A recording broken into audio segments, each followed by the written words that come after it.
સુરતના કામરેજ વિસ્તારમાં આવેલ ધ્રુવ મોટર અશોક લેન્ડની કંપની વિવાદમાં આવી છે. ટ્રક માલિક સાથે કંપની દ્વારા છેતરવામાં આવી રહ્યા હોવાના આક્ષેપો થયા છે. કારણ કે જૂનો સામાન નાખીને નવો સામાનનું બિલ પધરાવીને લોકો સાથે ઠગાઈ કરી હોવાના આક્ષેપો પણ થઈ રહ્યા છે. સુરતના કામરેજ વિસ્તારમાં આવેલ ધ્રુવ મોટર અશોક લેન્ડની કંપની વિવાદમાં આવી છે. ટ્રક માલિક સાથે કંપની દ્વારા છેતરવામાં આવી રહ્યા હોવાના આક્ષેપો થયા છે.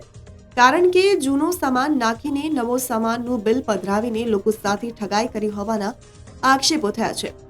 લોકોની માન્યતા હોય છે કે કોઈ પણ ગાડીઓ કંપનીમાં સર્વિસ કે રિપેરિંગ કરવા આપો તો ત્યાં સચોટ કામ થતો હોય છે, પણ આ વાત અમુક કંપની પૂરતી જ રહી છે. કારણ કે સુરતના કામરેજ વિસ્તારમાં આવેલ Dhruv Motor Ashok Leyland service station વિવાદમાં આવ્યો છે. કારણ કે આ ટ્રક માલિક સંજયભાઈ પિતાનો ટ્રક લઈને રિપેરિંગ માટે આવ્યા અને ધ્રુવ મોટર પર ભરોસો રાખી કામ કરાવ્યું અને 1,40,000થી વધુનું બિલ આપ્યું હતું. ત્યારે ટ્રક માલિકને શંકા જતા નવા નાખેલ સ્પેર પાર્ટની મેનેજરને સાથે રાખી ખરાઈ કરવામાં આવતા સામાન જૂનો નીકળ્યો અને ધ્રુવ મોટર્સ કામરેજમાં હોબાળો થયો.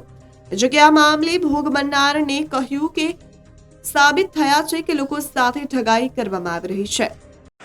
સંજયભાઈ મનરભાઈ ચુડાસમા. સંજયભાઈ, શું ઘટના બની છે? કઈ રીતે બનાવ બન્યો છે તમારી સાથે? હું અહીંયા કામરેજ ધ્રુવ મોટર લેલેન્ડ કંપનીમાં કામ કરાવવા આવ્યો. મેં તો ફૂલ સર્વિસ કરવાની છે આખી ગાડી. 1,48,000 રૂપિયાનું બિલ બન્યું મારું. એટલે મેં પૂછ્યું, ભાઈ આમાં તમે આ બધી વસ્તુ આ બિલમાં લખી નાખેલી છે? એટલે કંપનીવાળાએ કીધું હા નાખેલી છે. કારીગરને મેં 4 વાર પૂછ્યું, ભાઈ તે નાખેલું છે? એ કે આ નાખેલું છે. મેં તો ટાયર ખોલીને બતાવો, એમાં જૂનો સામાન નીકળ્યો અને બિલમાં વધારે લખી નાખ્યો છે. એટલે કામરેજ ધ્રુવ મોટરમાં ભલામણા ગાડીઓવાળા ભાઈઓ કોઈ કામ કરાવવા આવતા નહીં. આવો તો માથે બેહીને કામ કરજો. નવી ગાડીઓ BS6 તો મેકીને કોઈ દી જાતા જ નહીં. માથે બેહીને કામ કરાવવાનો ટાઈમ હોય તો જ ગાડી કામ કરવા લાવજો. લેલેન્ડ કંપનીમાં Kamrej Dhruv Motors. Reporter Arvind Rathod, Janadesh News, Surat.